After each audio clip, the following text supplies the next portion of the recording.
News చూస్తున్నాం. Telangana CM Revanth Reddy రేపు మరోసారి ఢిల్లీ వెళ్లబోతున్నారు. ఎల్లుండి కేబినెట్ విస్తరణ జరగబోతున్న అని భావిస్తున్నారు. అయితే అందులో భాగంగానే నిన్న గవర్నర్ తో సుదీర్ఘ సమావేశమయ్యారు. కేబినెట్ విస్తరణతో పాటుగా శాఖల మార్పుకు కూడా అవకాశం ఉంది. ఇప్పటికే పార్టీతో అధిష్టానంతో చర్చలు కూడా జరిపారు రేవంత్. రేపు ఢిల్లీలో ఫైనల్ లిస్ట్ పై కసరత్తు చేయబోతున్నట్టుగా సమాచారం.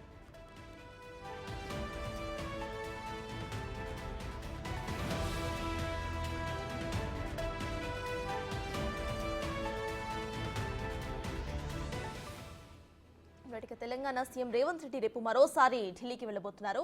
కేబినెట్ విస్తరణ కూడా జరుగుతుంది అని భావిస్తున్నారు. ప్రస్తుత విషయంపై పూర్తి డీటెయిల్స్ ను మా డిప్యూటీ బ్యూరో చీఫ్ సాదిక్ అందిస్తారు. సాదిక్, చెప్పండి, రేపు సీఎం రేవంత్ రెడ్డి ఢిల్లీ పర్యటన ఎలా ఉండబోతుంది? ఆయన స్కెడ్యూల్ లో ఏమేమి అంశాలు ఉన్నాయి? ప్రెసెంట్ అప్డేట్స్ ఏంటి? సర్తాజ్ కేబినెట్ విస్తరణపై ముఖ్యమంత్రి రేవంత్ రెడ్డి స్పెషల్ ఫోకస్ పెట్టడం జరిగింది. మంత్రివర్గం పూర్పు ఈ నెల 4వ తారీఖు ఉండే ఛాన్సెస్ ఉన్నాయి. దీనిపై పూర్తి స్థాయిలో కసరత్తు తీవ్రతరం చేస్తాను. ఇంకా కేబినెట్ లోకి 6గురిని తీసుకునే ఛాన్స్ ఉన్న నేపథ్యంలో ఈ నెల 4వ తారీఖు రోజు కేబినెట్ విస్తరణపై శాఖల మార్పు సంబంధించినటువంటి అంశాలపై సెక్రటరీ వర్గాల్లో అటు ముఖ్యమంత్రి కార్యాలయ వర్గాల్లో తోడుగా ప్రచారం కొనసాగుతుంది. ఇప్పటికే సాధారణ పరిపాలన శాఖ అంటే జిఏడికి సమాచారం ఇచ్చారు సీఎంఓ అధికారులు. రేపు ముఖ్యమంత్రి రేవంత్ రెడ్డి ఢిల్లీకి వెళ్లి ఈ అధిష్టానానికి మరోసారి కూడా మాట్లాడే అవకాశం ఉంది. కేబినెట్ లోకి ఎంతమంది తీసుకోవాలి, ఎవరిలా తీసుకోవాలి, ఏ సామాజిక సమీకరణల ప్రకారం తీసుకోవాలని కూడా చర్చించే అవకాశం అయితే కనబడుతుంది. రేపు ఉదయం ముఖ్యమంత్రి ఢిల్లీకి వెళ్లనున్నారు. వీరితో పాటుగా టీపీసీసీ చీఫ్ సంబంధించినటువంటి ఎన్నికపైన కూడా కసరత్తు కూడా ముమ్మరం చేస్తున్నటువంటి అధిష్టానం.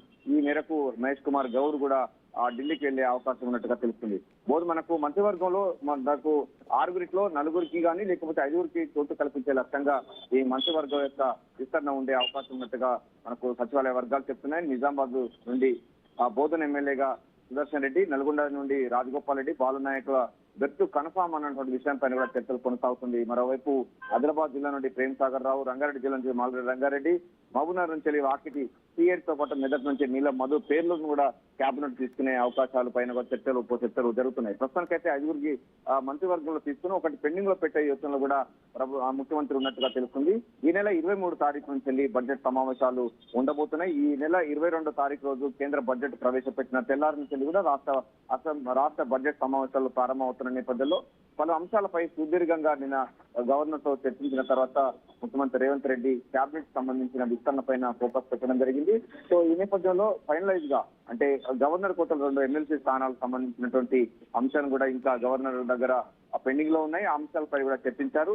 ప్రధానంగా ప్రొఫెసర్ కోదండరాం పేరు, అమీరుల్లా ఖాన్ సియాసత్ ఎడిటర్, ఇద్దరు పేర్లు కూడా ప్రపోజల్ పంపడం జరిగింది. వాటి అంశం పైన కూడా గవర్నర్ ఇచ్చినటువంటి అంశాలన్నింటిపైన కూడా కేంద్ర సంబంధించిన పెద్దలతో చర్చించి కేబినెట్ మార్పులు చేర్పులు కొన్ని శాఖల మార్పులు చేసే అవకాశం అయితే కనబడుతుంది. ఒక్కొక్క మంత్రి దగ్గర 2-3 శాఖలు ఉన్న నేపథ్యంలో కేబినెట్ పూర్తి స్థాయిలో విస్తరించినట్లయితే శాఖలు కూడా కొన్ని మారే అవకాశం ఉన్నట్టు తెలుస్తుంది. వాళ్ళ పోర్ట్ఫోలియోలు కూడా కొన్ని మారే అవకాశం ఉన్నట్టు తెలుస్తుంది. ఏదైనప్పటికీ మంత్రివర్గం యొక్క కూర్పు మంత్రివర్గ విస్తరణ అన్నది ఈ నెల 4వ తారీఖు రోజు జరిగే అవకాశం ఉంది. ఎందుకంటే ఆషాఢవాసం లోపే ఈ కార్యక్రమం చేయాలని కూడా బడ్జెట్ సమావేశాల కంటే ముందుగానే కేబినెట్ పూర్తి చేయాలని లక్ష్యంగా ముఖ్యమంత్రి రేవంత్ రెడ్డి ప్రత్యేక ఫోకస్ పెడుతున్నారు.